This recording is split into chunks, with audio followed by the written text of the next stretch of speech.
You're listening to Life Check Yourself with life coach, transformational leader, and dating and relationship badass, Marni Battista.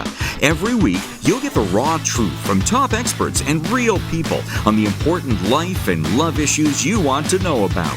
So, if you're ready to life check yourself in your relationships, your career, and the areas of your life that matter most to you, and you're not afraid to be called out on your, stuff, then you're ready for what's next. Life Check Yourself with Dave Neal. Nobody meeting your standards? You just might be too judgmental. Ladies, I'm in Georgia, so I can literally say, oh, my Lanta, because I'm in Atlanta. My daughter is like 20 and we were in Hawaii last year and she was like, oh my God, freaking like Cody Co from like YouTube is here and it's like amazing and I want to talk to Cody Co. Dave Neal is my Cody Co. I have been following his podcast on YouTube. He is the king of Bachelor Nation. He's the aggregator extraordinaire. He has a YouTube channel that you must subscribe to because I want him to be bigger than Nick Viall. I'm just saying. I want you guys to listen to his podcast. He's a stand-up comic. He also has like a Dave Neal show. He has currently a Christmas vlog that's pretty dope. And he's featured as a top 10 entertainment news podcast around the country with Bachelor Rush Hour. So he's going to talk to us about Bachelor Nation and dating and relationships. So welcome. Hi, thanks for, I love being described as an aggregator. It's like the Terminator, but for Bachelor Nation, the aggregator. That's all I do is I watch people's content and I give my opinion. You'd think people wanted more high IQ things, but that's what works. Well, I read a lot of the comments and it's just like, oh, you saved me time. And then I think I watched an episode, I don't know, maybe it was a week ago. And you were literally like, wait, why do I care? Like, it's so funny, but like, we're so passionate about this content in this community. Like, why do you think people are so interested in the dynamic of the relationships? I think it's a good question. I think what we learn is that humans want to talk about other humans. We all have a different operating system. We all have been broken up with. We've all been needy and jealous and codependent and counter-independent. We've been the a-hole in the relationship. We've been I did nothing wrong, they're the other, we've been all of those. And then we will get to watch it play out. And it's like a sort of like a safe like chemistry experiment where we get to see other people's traumas and problems. And then we can armchair expert it from, our point of view. Well, and that's what's really interesting. I think I want to start with this is that I think like the average listener out there, there's the belief that if you have a certain set of attributes that dating and relationship will be easy for you, right? If you are a certain size, if you look a certain way, if you have a certain intelligence or a certain income. And what I love about the show is you bring these people on who like in some ways have it all, whether they, drive for Lyft or whatever they're doing, right? But they have this illusion of being like desirable. What do you think, like when you see these most beautiful people having the struggles that they have, what do you think that shows us and what can we learn from it? Well, I think we're all attracted to different things, but it all comes down to like energy or power. So yes. Some people are attracted to security, and they might find that in someone with a high paying job. But security to someone else might be being attracted to someone who's like creatively fulfilled, because the security is like they've got like such a career path they're on, and maybe they want to date the rocker type or somebody who's more creative. I don't know. So what you see on the show is the currencies are different for everybody, what they're attracted to. And then it's trying to find out if you can get a good match. But obviously the show it's a lot about looks. That's kind of like the main thing, because most people on the show, and not to say that that's the only thing, but the show does the first impression rose. That's not first impression, like who's the smartest. It's like, who did I look at first and was like, whoa. And that holds some weight, but in most cases, first impression roses don't end up winning. It's just something, and then more layers are exposed.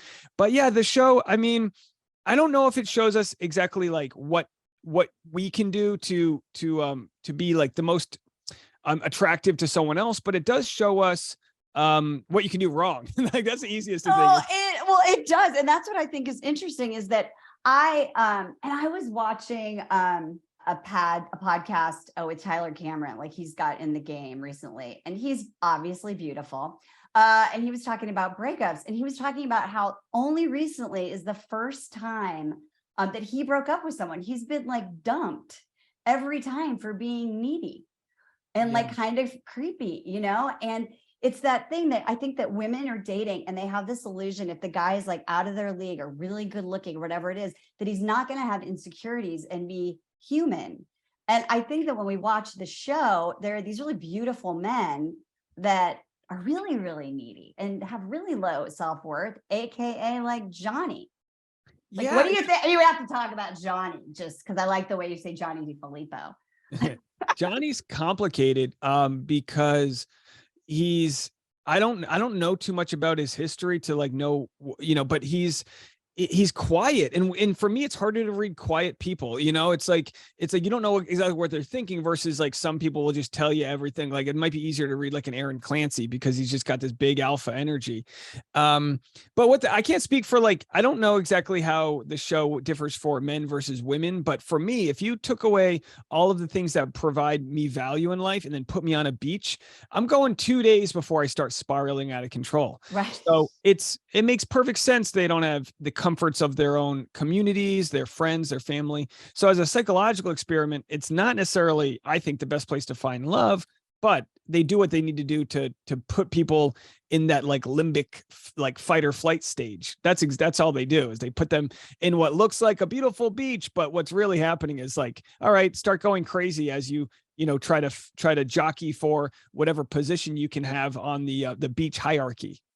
Well, this is really interesting that you say that, because what I'm always talking about is that no matter how much therapy you've gone to or how much you intellectually know, when you get in that state where your fight or flight gets activated, and unless you have an ability to like self-soothe, if you have self-worth, if you have these basic skills, you're gonna act out, you're gonna freak out, you're gonna pack up your bags, you know, like Genevieve, and leave like 2 times, which by the way, like emotionally people do that like all the time in relationships, even if they don't walk the jungle path. So I think it's a really important thing. And so do you see, or have you seen any of these cast members? I call them characters because I think they get edited to be characters, not who they really are. That show any of those skills, or are they so uninteresting they never really get much footage? Well, yeah, the non-problematic people, the more somebody has had, I don't know, therapy or Right. learned a lot about themselves, the harder it is to pull stuff out of them. You're not going to see Michael A. raise his voice. You're not going to see Logan like on in like his IQ is pretty good when it comes to how to communicate with others. He's just a calm guy. But then you take someone like when you take Johnny, when you bring in Alex Bordy, who's this beautiful man, he's stronger, tanner, better, like everything about him is just like drop dead gorgeous. That's everyone's been in a situation where someone better's come along, and you immediately resort to like whatever your childhood trauma is of feeling like you weren't the popular kid growing up. Who wouldn't, you know? I know. You know what's interesting? Tell me if you thought this. So when Johnny was on Gabby and Rachel's season, like I was shocked he even made it to the top 3. I was like, he is such an F-boy. Like, get him a fast ticket to F-boy Island. He'll crush it. You know, like he should be roomies with Garrett. And then he comes on Paradise and we see this like different, like he looked like a different man. Like, is that love? What happened for him? You know, it's so hard to look at Johnny and know what he's thinking because he's dealing with Victoria, who's also hard to read because they're so layered. Oh my gosh, there's so much going on there that both could just be sitting there and I could think a million things about them. But, you know, it's the thing that makes the show interesting is having some level of fame or influence. It's really big in society. And, you know, whether it's just notoriety with your following, we live in this culture with social media where everything's about following, size, verification, this and that. So they all go on the show as nobodies. But by the end or a couple weeks or months after the show, they've got some clout. So they've got this like new weapon that they don't know how to use. And it's like, you know, normally when you grow up, you go through puberty. It takes several years of like, learning about your emotions and this and that. They're all of a sudden just kind of famous. And that will change the dynamic of a relationship if you let it. Now Logan just said, and I love him, and like full disclosure, I know Logan's, but I speak very highly of him. He mentioned on a podcast the other day that he was like, he's like, we have to remember that we were just people on a beach. We didn't get this far because of any certain talents or this or that. And it's like, put it into perspective in that way, like really lower whatever ego that comes with being on the show, because we're all just trying our best, and you don't want to let like having a little bit of an extra following get to your head, because when you lose it, then what does it do to you? You know? Well, yeah. And since you brought up Logan, one of my favorite storylines of this season was the Kate and Logan about, I only want a guy who's got, a lot of money. And we talked about on this show, like that is one of the biggest mistakes that women make, is that their list of what they want is so high and not about values or who someone really is. And I thought Logan handled it like a master. Like when he said, if you would have asked me, like, and Kate, it was like screaming at the TV because she would never speak directly to him. Like, did you hear him say anything? Did they edit that out? Did they ever actually have like a real conversation? No, I don't think so. I think she, I mean, and she's another case study you could talk about all day, because on one end, she's super shallow because she wants that financial security. But then when she talks about being attracted to Logan, she's like, but he's tall. So she's like, every way she turns, she's in the shallow section. And I get sort of triggered because I've been in the arts for a long time, and I've dated people or had good conversations with people that didn't want to give me the time of day because my career hadn't established itself yet. But that's a general problem we have when we discuss the arts, is that you're usually your own CEO and you are the intern until the checks come in. And Logan might be, he's a musician, he's a filmmaker, he's all these creative things. Like, I would not bet against Logan having a very successful career, no matter what he does. Plus, he knows how to have a good conversation. And no offense to anyone who sells homes, but she sells high-end real estate. She makes an ungodly commission for doing a job that, is, obviously takes time, and you don't get paid until you really do. But she's got the ability, the sort of able-bodied ability as a good-looking woman to sell real estate. You have to be good looking, not male. You have to be good looking, men or women, to do that. It's just like the most superficial industry in the world. She does it well. She's got all of her teeth in a straight line. She's got all that privilege. But then she's upset because Logan, who's like taking a lot of risks in his life, like you said, he's like, I sold everything. I got in a car and I made it. I came out here. I loved it. And I related to it. I made a video about that, and Logan, he texted me saying I made him cry because of how much I related to his passion. Because I did the same thing. I moved here with him, a two-door car, top down, driving out here. Let's make some moves. And no one sees you when you're having your dark moments, crying, wondering if you made all the wrong bets. No one sees you when you're paying off the business, the student loans from your business degree you're not using, and all these different things. And in the end, no one's really going to believe in you until you make it. And she wasn't able to see Logan for who he can become. And the audience ate right through that. Well, I think even this, like, not only who he can become, but who he is on the journey. Because I think that guy has like amazing relationship skills. Like, he has skills to be in the journey with someone on the way up. And I think it's not that you want to date someone for potential, which Victoria did with Johnny. Like, I mean, he flat out said, like, I'm ambitious. Why are you asking? But it's like that whole thing. Like, I just feel like the way he handled it afterwards really showed that he would be a good partner. I don't understand what happened. I feel bad for him, what happened on the beach and in those conversations with Kate, because I just think she's, and I know my listeners know who they are, intimidating, kind of bullying, bossy woman who thinks that she can kind of like make a guy do what she wants. And then in the end, that's a turnoff. It is, because that transaction is going to end real quickly. So like it's just not going to age well. I don't mean actual age, but really, it's just not going to age well for her if that's what she's looking for. And maybe she'll change her tune, or I don't know, or maybe she was just, maybe what she really wanted was to know someone was secure, and the easy way for her to say that was based on their salary. I mean, to give her the benefit of the doubt, she's maybe, if you have dated a guy who just lives on their couch and has no ambitions, I could totally understand wanting to avoid that like the plague. But like that, just because he's doing something creative and maybe as a freelancer, doesn't mean that that's what it is. But yeah, with Logan, I mean, I can't exactly say what it is that made everyone so attracted to him, but I think it's his lack of neediness. He just lets the conversation come to him. He makes incredibly funny and dry jokes, which is extremely attractive in my book. I think humor is just the absolute quickest way to, melt down any situation into just like a good hang. And he does that. He's just like chill. He's got that chill SoCal vibe. And clearly, I mean, he was just, I don't know of a contestant that has been as in demand as he has been. And it's worth analyzing because, he'll tell you he's not the best looking guy. He's just like a kind of normal to good looking guy, but he just attracts good vibes. And he's tall. And did you prefer, and he's tall. And I really liked his hair longer on the reunion. Like, I think whatever he's doing is totally working for him. I'm sure he's got lots of ladies in the DMs. Okay. I want to talk to you about all of the amazing controversies that never got any airtime because of Victoria and Johnny, because I literally, like, my skin fell off me when I think her name was Ency was begging Andrew to not leave.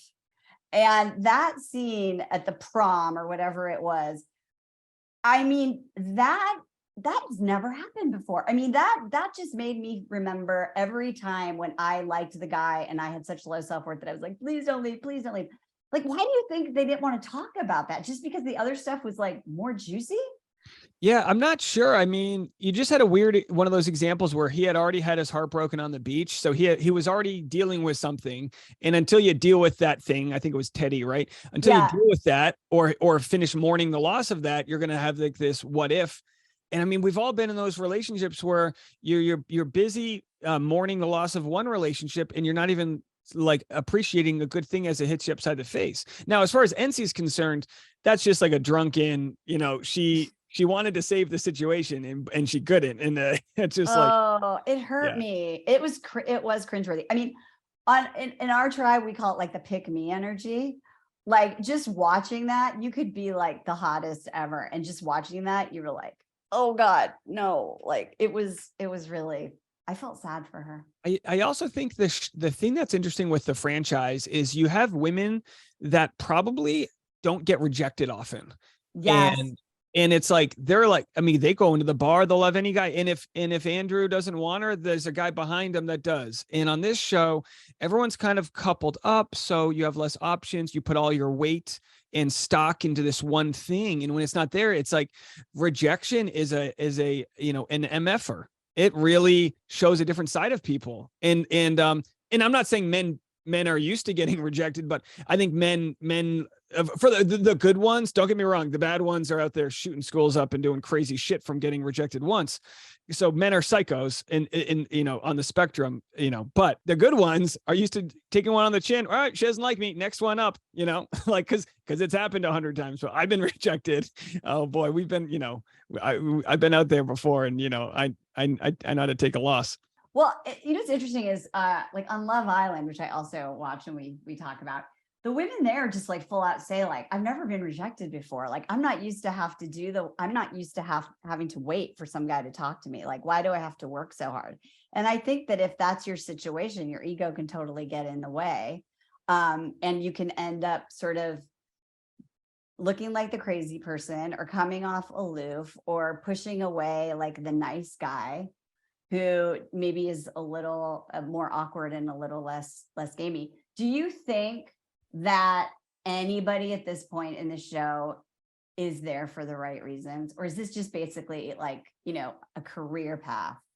It's so layered. It's hard to say what is the right reason, because if going on the show helps you boost your career, right, in the end, they're like the quote unquote trickle down effect, that's going to help your spouse and whoever else, so the right reasons, it's hard to say. I have no problem when people are practical and they say like Thomas, right? Good looking, tall, nice guy. We all know that now. And I have it. You can look on my record. I was preaching Thomas for a while, and I'm good friends with Katie, but she got it wrong because she was told by a bunch of guys that Thomas was only there to be the Bachelor. But what Thomas really said was, well, no, we'll see how this goes. Would I do the Bachelor in the future? Yeah, absolutely. Like, he was almost too honest. It was used against him. But yeah, I think it's like, all right, well, I'll go on the show. I'll get a couple 100,000 Instagram followers at the very least. And if I find love, great, but you kind of have to I think attraction works in when you can detach from the outcome. Now the outcome's slapping yourself in the face every episode because it's, did you survive the rose ceremony? Right. But in real life, you detach by saying, hey, I'll present the best version of myself. Either you like it or you don't. And you can't be needy like Ency. You have to just be like, all right, well, I'm going to keep going. Because the second you try to be needy in codependent, the other person might be counterdependent. They're going to push away. And like what I've had to learn is, a lot of times women, it seems from my point of view, that get hit on a lot, they have to be very careful with who they pick. The most dangerous person isn't a stranger. It's either your partner or someone close to you. So men have this privilege for the most part where we don't have to wonder if we're going to be overpowered or this or that, like we don't have to wonder about what, all those things that have to go through a woman's mind initially when choosing a guy. So if she sees a needy guy who's like not taking no for an answer, red flag, run away.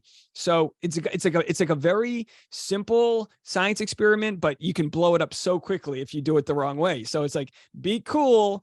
And a lot of times you sound like it's manipulation, like, oh, pretend like you're aloof. No, you really have to be that way. You really have to be so confident in yourself that why wouldn't this person want to hang out with me? And if they don't, all right, wasn't meant to be, move on. And it can sting a little bit, but that's kind of like, that's the environment that I feel like true connections need to live on for them to be, for them to be healthy at their foundational level. I saw an interview with Jason from Gabby and Rachel's season, and he basically was talking about how he just was so unattached that he basically didn't talk the first night. Like he was so unattached and so overwhelmed, but in some way like that, because he wasn't so frenetic, that energy that someone has of like, pick me, choose me, do you like me? Who do you want me to be? That it came off like more attractive. And plus also, do you think Gabby was just like, saw him, was like, he's cute, I'll deal with him later, I'm just going to pick him? Yeah, I'm sure someone with his attraction level can stand back better than someone who's got to be a little goofy and whatever. But the show is interesting because there's no like rules to how much one-on-one time people get. You kind of like, I would do terrible on it because I'm the type that's like, no, let all the other 20 guys go first. I don't want to be, I'm that type who's like, if you're at a bar or just some random place meeting people, you kind of have to shoot your shot because you learn like, oh, I think that girl's cute. And then all of a sudden some other guy swoops in. It's like, well, that's how it works out here. And there's no equality when it comes to like being aloof in that situation. But I do think there is something to be said about like kind of leaning on your heels when you're having a chat and letting the conversation come to you versus overly selling yourself. Like the same way I have to be on stage as a comedian, I had to be in my dating world, which is I'm naturally like high energy. And sometimes that's a turnoff to people. Like I can be like calm it down a little bit, like don't be overwhelming, but every situation is different depending on, your environment that you're in. But yeah, like I said before, it's easier to see the guys that mess it up than the guys that do it well. We did see, trying to think, Eric Schwer in Gabby. I think he got her first impression rose, but either way, they had a really fun, funny moment their first night and it was like, oh man, how in Logan, the same thing, when you can use humor to kind of like let the guard down. It's very easy to see on the limo exits, right? People that mess up humor. Because you have all this time that you plan these funny jokes and when the ones that fall dead, it's like, oof. But then the ones that come off well and in the moment, that's just always received better than anything that feels too contrived.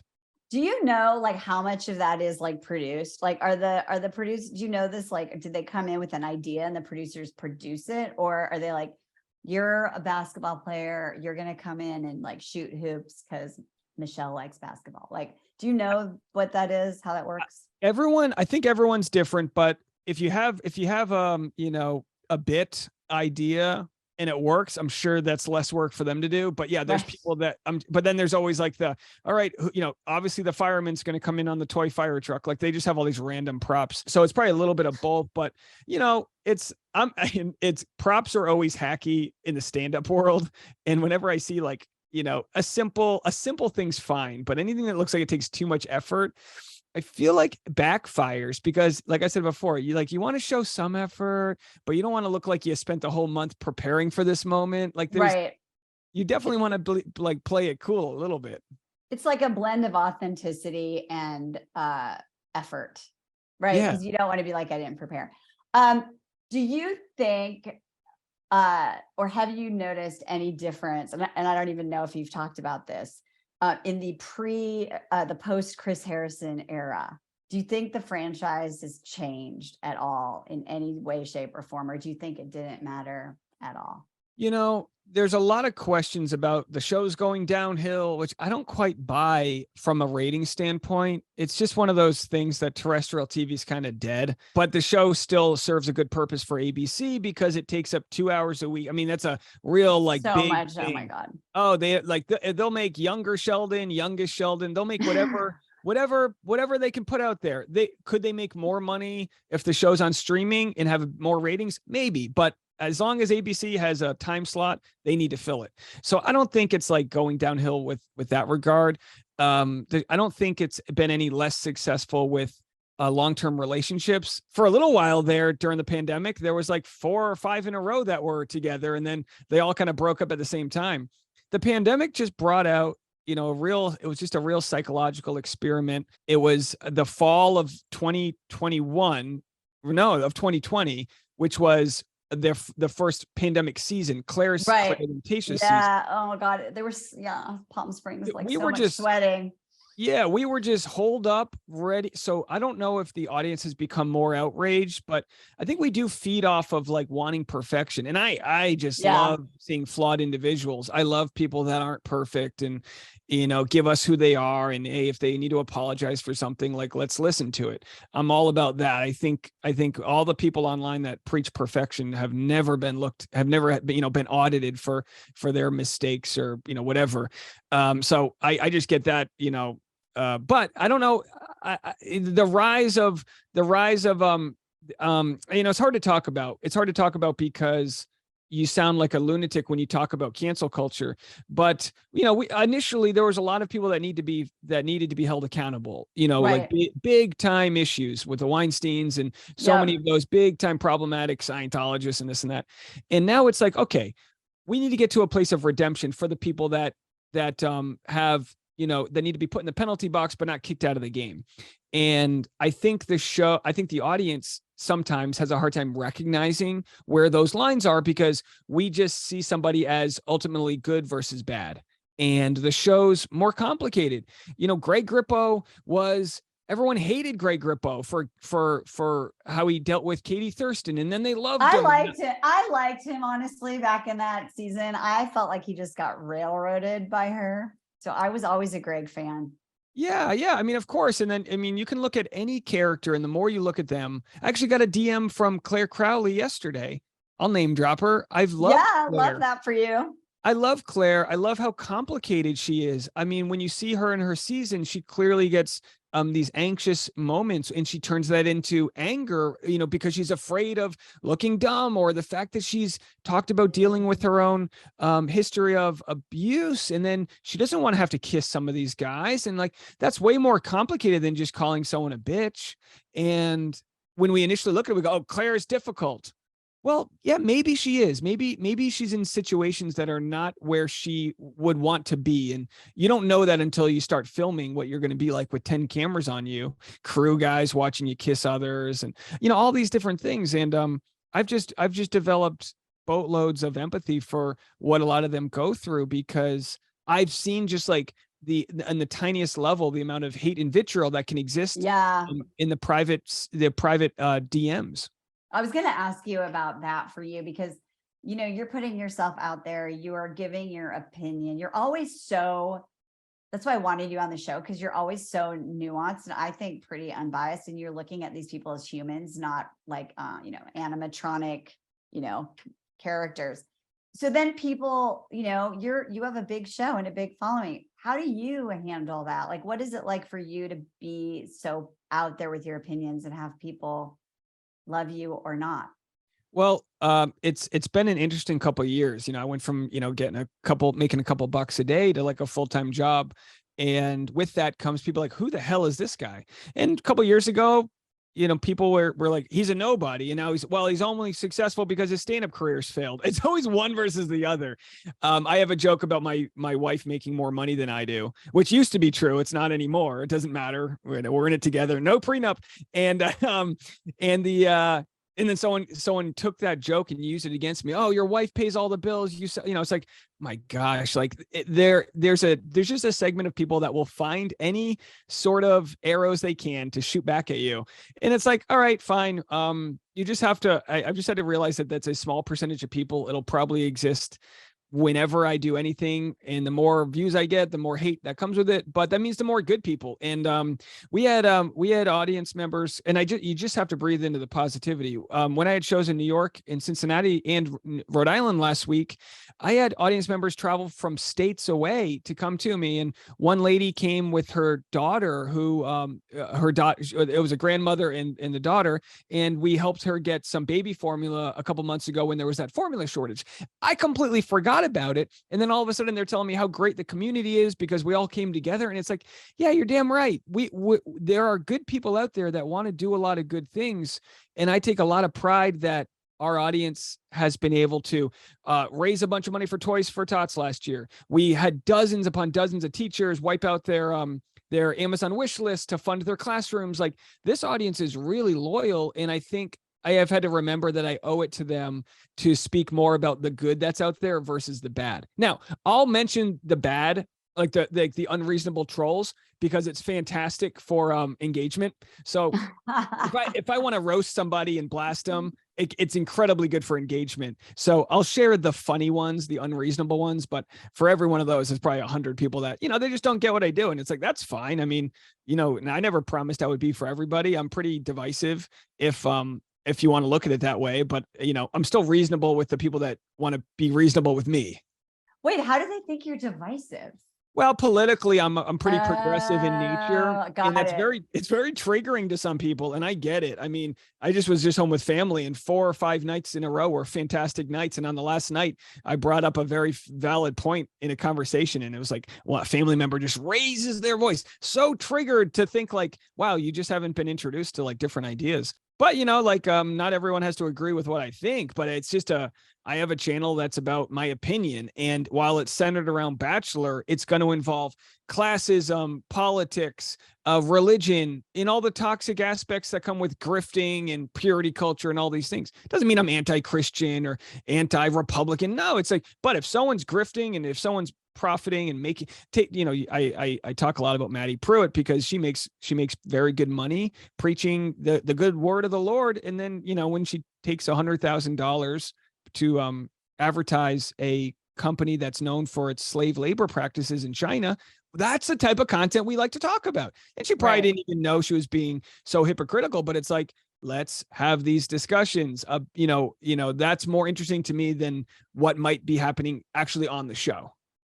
Well, yeah, because that's the interesting thing is that humans are complex. And so that if someone's listening to this and they're beating themselves up about their choices or their mistakes or how they behaved with someone, what I love about this show is that it shows you that it's universal, and it doesn't matter how much money you have, where you come from, what you look like or what part of the country, that wanting to belong and to have love and to be seen and all of those things is universal. And for that reason, I think there's a lot to learn from a reality dating show. Yeah, it really does. We all want to be represented in different ways by who we see on the screen. And then also what's the challenging part is when somebody is playing the villain or says something that's just completely problematic. For me, I have the luxury, call it privilege, to not necessarily unfollow them, but just say, all right, let's see where they go with a little bit of this public shaming that's coming their way. None of which is stuff that I want to expose, but like someone the other day was like, why are you bringing all this negativity on us? And I'm like, no, we're just having a conversation. I want to continue to have conversations. And I think most of the contestants like respect what I do because I've never like tried to be a part of an unfollow petition or shame people into an apology. It's like, well, if you did something wrong and you want to apologize, fine, but not under duress or whatever. I think the show holds its contestants to a very high standard, and I don't think humans necessarily always live up to it. That's, it's like maybe that's more realist of me, I was telling someone the other day that it feels like with all the different followings and the podcast, it almost feels like Bachelor Nation is political, right? Like you're a Nick Viall follower, you're a Dave Neal follower, you're a Kate, what do you think? Why is that happening? Why is it so divisive and not just like everybody trying to support? Is it ego? Is it money?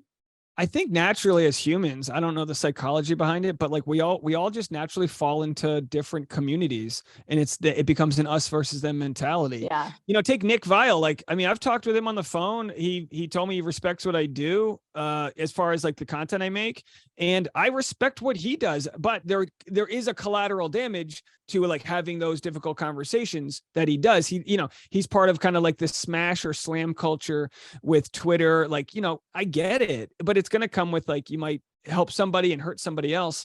But the guy from a business standpoint took a risk, built a career off of talking about a TV show. I respect that. People think like, oh, I've got this huge beef against him. No, I mean, like, you talk about people that are well known in the community, the Rachel Lindsays, there's certain people that just drive traffic, and Right. Other people like, oh, are you going to make a story about Kendall getting engaged? I just don't think it wasn't in the content schedule. Like, it's just not that big of a story. Not even barrel scraping season. Maybe barrel, but last week was so white hot with content. Unless someone lit their head on fire and said a bunch of mean words, it wasn't making it. You know what I mean? It's like, right. I got to feed the beast, Oh my God, you really were. I also really appreciate you. Like, rain or shine, in a van, on the way to the wedding, in a hotel, Dave Neal is keeping it real, which is super, super amazing. So I love that van video was funny. I knew I was like, I'm going to be in traffic for 90 minutes and we got a story to make. Let's do it. I try my best to respect the audience and have like my pro equipment ready, because I would hate to just like constantly have like bad stuff. But every once in a while I'll be in line. I was in line at Animal Kingdom and a story broke out last year, and it's like, this video is getting made now. Like, we are ready to talk about it. It's just not going to get made. And, my wife knows, short of us being, literally at the altar, she knows it's easy for me to get some content out. And when something breaks, that it's just like, all right, go print it out and make it happen and then be done with it, versus like, waiting till I can do it. But yeah, it's been interesting. It's interesting when people will DM me time codes to podcasts. Listen at the 4-minute mark. They really help cut down my amount of work, because I know, like, I know when I'm on the West Coast. Yeah, I mean, if a podcast comes out, someone will tell me if something crazy happens. It's pretty rare that I'm the first to something, but I am by my computer a lot. So once in a while, I'll be like, all right, there's no news story. Then all of a sudden, like, even just a tweet comes out and I go, I can turn that into a video. Like, you start to realize what is clickable, and then my hope is that I can put 10 minutes behind that talking about whatever once I got the person clicked. There's like two different muscles: click the video, and then I got to hold your attention. I love that. Do you think that you're going to start scooping Reality Steve, Dave? Don't want to. Not going to happen. There's no. He does everything. I've had a few things before him, or like I went ahead with it before him, and it's a lonely world out there. I really like what he's been doing as far as I'm not kidding. In the last year or so, after kind of he got a lot of scrutiny for like sharing things that weren't doubly vetted, he's probably got, I really mean this, he's probably operating with more journalistic integrity than most journalists out there. He's held on to stories for weeks. He's called people's moms and checked driver's license. I see this I see what's not getting reported. I'll tell you this, he's got the biggest story of 2022, possibly of the last decade, and he hasn't aired it because somebody doesn't want to talk, and I'm like, oh man, like, that's impressive. So yeah, he's that's a teaser, people. Wait for that one. Yeah, and I don't know if it's ever going to come out, but that's his story that he has, and it hasn't passed the bars he set that he would have to talk about it. I've had a few where I've shared things, you know, that weren't quite mainstream yet. And it's, yeah, like I said, it's a lonely place because you are dealing with humans and you don't want to end someone's life. And and even though I want to have a nuanced conversation about things, sometimes you have to be respectful if like the story's not quite ready yet to share it. That's why I much prefer just commenting on things that are already out there, which is probably like very spineless of me, but it's just like, you know, it's like, I didn't start acting and stand up and all these other things so I could break Bachelor news. No, I really love the stories that have little collateral damage that we can all have fun with, like a Hannah Brown apartment tour. I love analyzing duvet covers and like simple, irreverent stuff. The heavy content, I feel obligated to talk about, and people, you know, they expect me to have a point, a point in some way, like some of these like bigger issues. But yeah, it's tough out there because a lot of, the internet and the way we all chat has become very volatile, that people get phone calls to their parents and jobs, and it's like, whoa, no one's telling anyone to do this. I always tell my audience, let's have the conversation for fun, but like, don't go into people's DMs. Like, who do you think you are? Like, no fan of mine is going into people's DMs talking trash to them. That's just insane. Yeah, no, totally.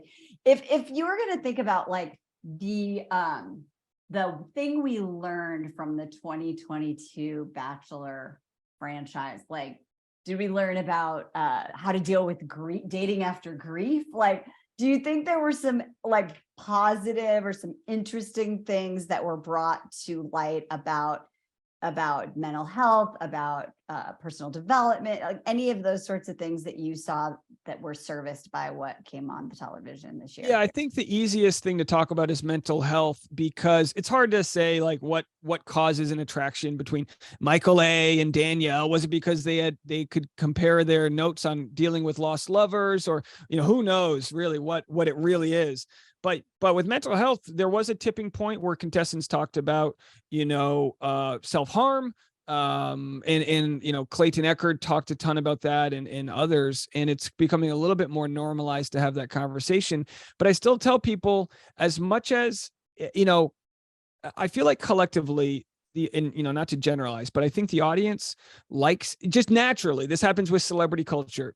We like to build up Britney Spears, and then we like to tear her down until she has a mental health crisis. We like to build up anybody and then tear them down. And that's just like, I don't know, there's something about humanity wanting to build, sandcastles and then run all over them. Mm-hmm. And we need to remember, when we're in the process of tearing someone down, to not wait for them to hit rock bottom before we go, oh, they weren't that bad of a person, because that's exactly what happens. We build them up, we tear them down, and then we go, oh, they're okay. Are they okay because we've now accomplished knocking them back down to reality? Or are they okay because they've, finally been humbled in a situation where they received all this instant fame? It's just like I've had some phone calls with some of these contestants, and let me tell you, like, mental health, and I've heard people say this. I've heard podcasters say this. They go, oh, Clayton Echard, he's 6'5", 250 pounds of muscle. He'll be fine. It's like, oh yeah, cool. Yeah, that's a real healthy way to look at it. And I understand the audience is mainly women. My demographic's 92% women, and it's easier to empathize with people that look like you, whether it be gender or race or age, whatever it may be. It's easier to empathize. So it might be hard to empathize with some of these guys who look like they've got it all, but they're battling demons just like everybody else. And hopefully the more they have those conversations, the more we understand that, and don't wait for an ultimate cry of help.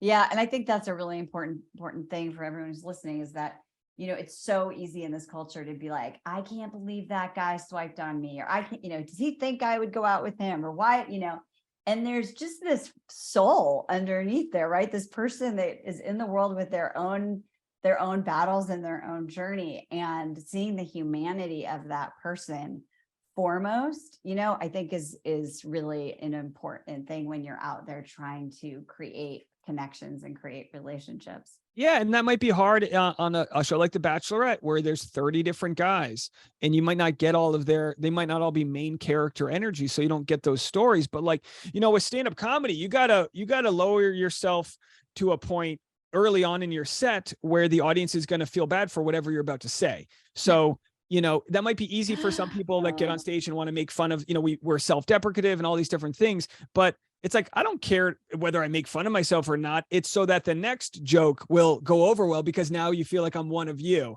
And that's kind of like how it is with the audience. You got to realize a lot of these people, Clayton Echard, he's just a guy who's been pursued his dream to play in the NFL, got cut. He's just like, he's not the dream that we all have can be different versus, trying to be in the NFL, trying to be a, pageant queen, or just build a carpenter, whatever it is that you are. We're all just trying to wake up and be the best version of that. And yet on the show, we just look at them as like, oh no, they've been so lucky to get on TV. Let's knock them down. And yeah, I guess it's just like a sassy culture. They always say like, stay off the comment section, and easier said than done, I guess. Absolutely. Well, I really appreciate you coming on my humble show. You really do, I think, do a great job of taking that Bachelor and reminding us that we're talking about people, and that you try to find the truth. And I think you bring a lot of awareness and light to the humanity of what it is that we're watching for entertainment, and so that it doesn't get too out of control. Oh, thanks so much. I appreciate that. So, ladies, you definitely want to, okay, so do your shtick. Like, first of all, your shtick is so amazing. He just rolls off his tongue. He says it at the beginning of every episode. So just do it. Like, all the places to follow you and see you, and definitely promote the Christmas thing. Go. Okay, I've got a ton. If you're on YouTube, just search my name, Dave Neal. But honestly, all of my stuff is on my Linktree. So linktree.com/Dave Neal. Everything from the different vlogs I have, the Patreon, the newsletter. If anyone wants to see me perform stand-up, sign up for the newsletter. I can't tell you how much it sucks to post on Facebook and then someone 3 days later, oh, you were in Des Moines, So just sign up for the newsletter. Vlogmas is my Christmas themed vlogs I do with my wife and my dog. Those are amazing. We just make like hot chocolate and decorate the tree. If you need to calm down, if the world's a little too hectic, put on one of our vlogs and watch us eat, Santa Claus Pez, I love that. We'll definitely follow. We will be, it is definitely the barrel scraping season, but over here, we're talking about Love is Blind a little bit. I started watching Indian matchmaking. Very interesting. Yeah, we watched that. Yeah. Yeah. We're just waiting. We're going to do a little Love Island starting in early January before we get back into The Bachelor. So plenty to talk about. It's so great to meet you. And thank you so much for being here. Ladies, rewind, listen a million times, share with your friends, subscribe, and whatever you do, above all, damn life check yourself. We'll see you next time. Bye-bye. Hey, thanks for tuning into today's show. So if being in an intimate relationship in which you feel 100% seen, heard, and accepted by a high caliber man is a priority for you right now, and you're interested in seeing if you're a fit for working with me and my team at Dating with Dignity, here's what I want you to do.